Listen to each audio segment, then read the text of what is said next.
नमस्कार, बहुत स्वागत। मैं ललित प्रजापति। और मिडिल ईस्ट को लेकर किस तरीके से हलचल चल रही है, ट्विटर पर क्या कुछ नज़र आ रहा है, अलग अलग सूत्रों के हवाले से किस तरह की खबरें आ रही हैं। अमेरिका को आखिर सबसे ज़्यादा किस बात का डर है, क्या वजह है कि अपने सैनिक यहाँ से वहाँ उसे शिफ्ट करने पड़ रहे हैं। नई जो सैटेलाइट इमेजेस आ रही हैं उसमें नज़र आता है कि भाई जो कतर है या जो उसके सालों से जहाँ पर उसके बेस हैं, एयरफोर्स के बेस हैं, नेवल बेस हैं, वहाँ से वो शिफ्टिंग क्यों की जा रही है।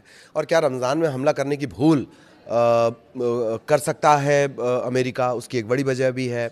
क्या रमज़ान में हमला करने की भूल जो है उसे भारी पड़ेगी। इसके अलावा झल्लाए हुए ट्रंप झल्लाए क्यों हैं, क्योंकि अंदर खाने वो बहुत सारी चुनौतियों का सामना कर रहे हैं। एक तो वहाँ के सुप्रीम कोर्ट ने जिस तरह से फटकार लगाई है, उसके अलावा जो खुद उनकी पार्टी के सीनेटर हैं, रिपब्लिकन के जो सीनेटर हैं, डेमोक्रेट्स हैं, रिपब्लिकन हैं, दोनों ही तरफ से एक प्रेशर अब वो अंदर ही अंदर खुद झेल रहे हैं। फिर अचानक से वो कह देते हैं कि 10% टैरिफ मैं दुनिया पर लगा दूंगा। इन सब के बीच इज़राइल की जो मनमानी है, इज़राइल की जो भूख है, उसको लेकर जानकार क्या कह रहे हैं। क्या वो ईरान पर कब्जा करने से रुक जाएगी, या अमेरिका के एक जो सीनेटर हैं, जो इजराइल के बहुत प्रबल समर्थक हैं, वो ये क्यों दिखाते हैं नक्शे में कि जो इजराइल है उससे तो भाई ये तमाम जगहों पर वो कब्जा कर सकता है, इन तमाम ये जगह उसी की हैं, इजराइल की हैं, मतलब इतिहास का रेफरेंस देकर। तो उसमें तो सारे मुल्क आ जाते हैं, अरब कंट्रीज। इसी के इर्द गिर्द चर्चा करेंगे, लेकिन सबसे पहले अपडेट्स क्या हैं, किस तरह की जो ब्रेकिंग्स आ रही हैं वो जान लीजिए। US official say that the relocating of 100 of personals at a major military base in Qatar ahead of a possible strike in Iran। ABC news के हवाले से खबर है। अमेरिकी अधिकारियों का दावा है, ईरान में संभावित हमले की आशंका को देखते हुए कतर के एक प्रमुख सैन्य अड्डे पर तैनात सैकड़ों कर्मचारी स्थानांतरित किए जा रहे हैं। सीआईए के एक पूर्व कर्मचारी हैं जॉन किरियाको, उनका दावा ये है कि ट्रंप ने सोमवार मंगलवार को ही ये अटैक करने का प्लान किया था और फैसला इस तरह से उन्होंने कर लिया है। लेकिन जो दो खास लोग हैं वो इसके खिलाफ हैं। आप जानते हैं वो दो लोग, जेडी वेंस और तुलसी गेबार्ड, इन्होंने इस बात से असहमति जताई है कि नहीं, अभी हमला नहीं करना चाहिए।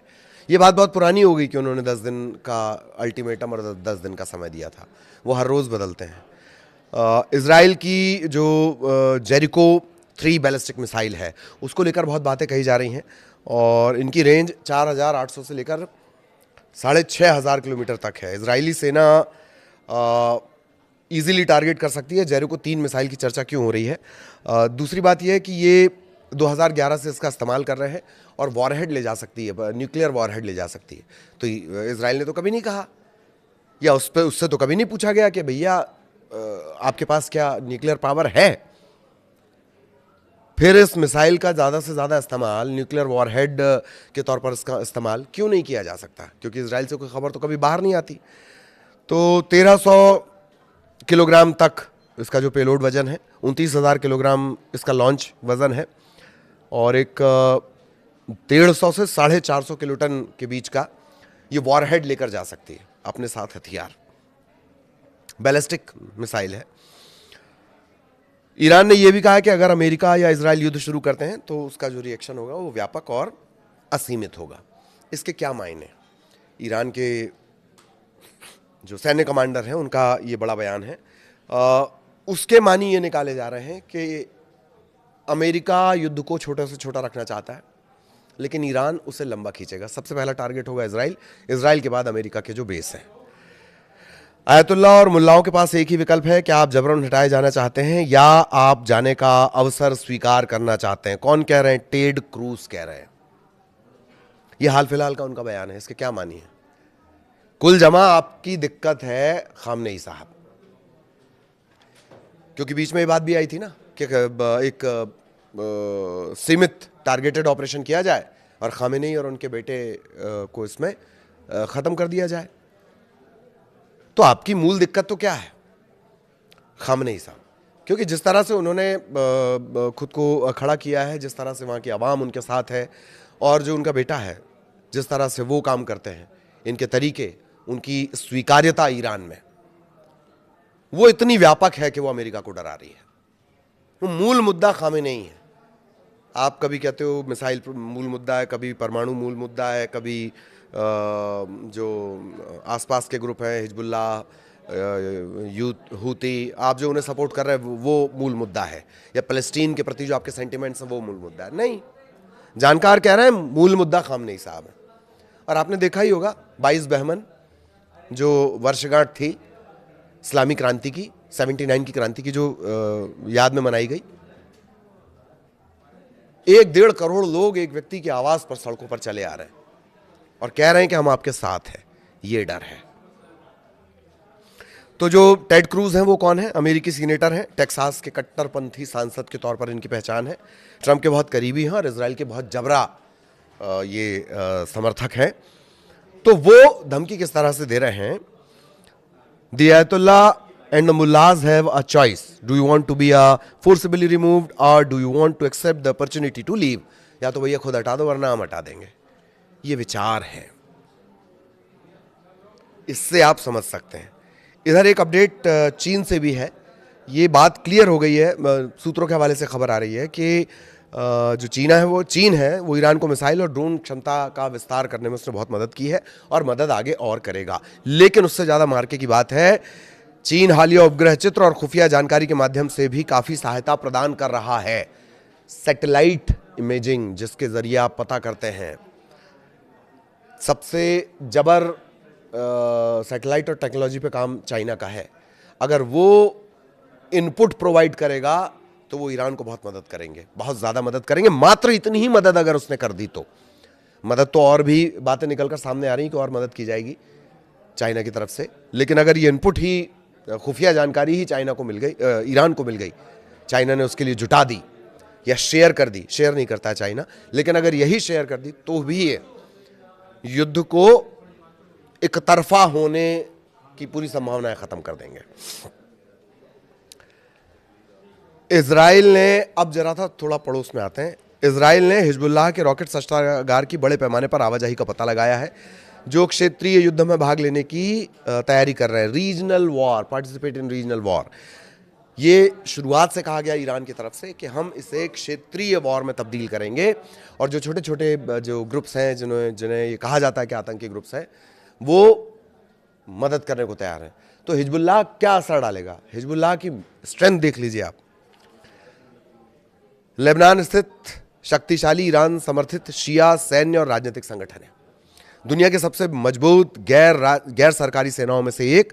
इसके पास लगभग 20,000 से 50,000 लड़ाके हैं। मैं सिर्फ लड़ाके बता रहा हूँ। और लेबनान की सेना से ज़्यादा ताकतवर ये है। माना यह जा रहा है कि इसके पास 1,20,000 से लेकर 2 लाख से ज़्यादा मिसाइल और रॉकेट हैं, जो इजराइल के लिए एक बहुत बड़ी चुनौती है। और जैसे कि मैंने आपको बताया कि ट्रंप की योजना पहले ईरान के सर्वोच्च नेता और उनके बेटे की हत्या करने की है। ये अभी भी इससे इनकार नहीं किया जा सकता लिमिटेड स्ट्राइक के मामले में। खबर यह भी है कि जो दर्जनों अमेरिकी F-35 लड़ाकू विमान हैं, वो कई ईंधन भरने वाले विमानों के साथ ग्रीस में नेटो के एक हवाई अड्डे पर पहुंच गए हैं। और ईरान ने इस्फहान में S-400 की एक प्रणाली तैयार कर दी है, अल हदत। ये S-400 क्या बला है? S-400 वही बला है जिसने ऑपरेशन सिंदूर में जो पाकिस्तान के तरफ से जो हमले हुए थे उससे बिल्कुल उसका कोई असर नहीं पड़ने दिया भारत पे। ये एंटी मिसाइल सिस्टम है। और इस्फहान पे क्यों लगाया गया? इस्फहान एक परमाणु संयंत्र है ईरान का, जिस पर जून के दौरान जिन 3 जगहों पर हमला किया गया था, नथांज था उसमें एक इस्फहान भी था। तो वहाँ पर अभी एक सिस्टम लगा दिया गया है। तो ये तो पूरी ये वो ब्रेकिंग्स हो गई जो हमने आपको बताई कि किस तरह से ये पूरा सिनेरियो बदल रहा है। अब सवाल ये है कि अमेरिका के डर की वजह क्या है? पहला डर मिसाइल, दूसरा खामेनेई और उनके बेटे, ये प्रमुख डर हैं। तीसरा कहा यह भी जा रहा, जानकार ये कह रहे हैं, पहले ईरान के अंदर ये बातें थी कि ये रमज़ान में हमला करेंगे, लेकिन अब जानकार कह रहे हैं कि अगर रमज़ान के महीने में हमला किया जाता है तो मुस्लिम सेंटीमेंट्स को ये झटका होगा। अरब कंट्रीज़ भले ही आपको अभी अपने साथ दिखा रही हूँ, एक तरफ अरब कंट्रीज़ ये धीरे धीरे साफ कर रही हैं कि आप हमारे ज़मीन और आसमान का इस्तेमाल ईरान पर हमला करने के लिए नहीं करेंगे। अब ठीक है, सपोर्ट के लिए हवाई जहाज अपना खड़ा करने के लिए आ जाओ भाई, पर हमारी ज़मीन का इस्तेमाल आप मत करो। फिर दूसरा पैटर्न ये हुआ था कि आप यूरोप में अपने जो सैन्य मूवमेंट है आपने वो बढ़ा दिए। उसके मानी ये थे कि अब यूरोप के तरफ से हमला किया जाएगा। लिमिट में है, वो भी अमेरिका के लिमिट में है। तीसरा, जिसे आप गेराल्ड या जेराल्ड, दो नाम कहते हैं, ये प्रोनाउंसिएशन का मामला है। उसकी स्पेलिंग दरअसल GE से शुरू होती है, तो कोई गेराल्ड बोलता है, कोई जेराल्ड बोलता है। ये USS अब्राहम लिंकन की तरह एक युद्धपोत है और टाइम बाय कर रहे हैं इसे जॉर्डन तक वो किसी तरह पहुंचाना चाह रहे हैं, या ईरान के सबसे करीब जहां वो पहुंचाना चाह रहे हैं। इसके लिए टाइम खींच रहे हैं कौन? अमेरिका की तरफ से। लेकिन इन सब के बीच गुरु सबसे बड़ा पेंच तो ये है कि आप वहां पहुंचा भी दिए गए, तो खबर तो ये भी है कि जो ईरान के मिसाइल हैं उससे क्या लिंकन और गेराल्ड दोनों बच पाएंगे?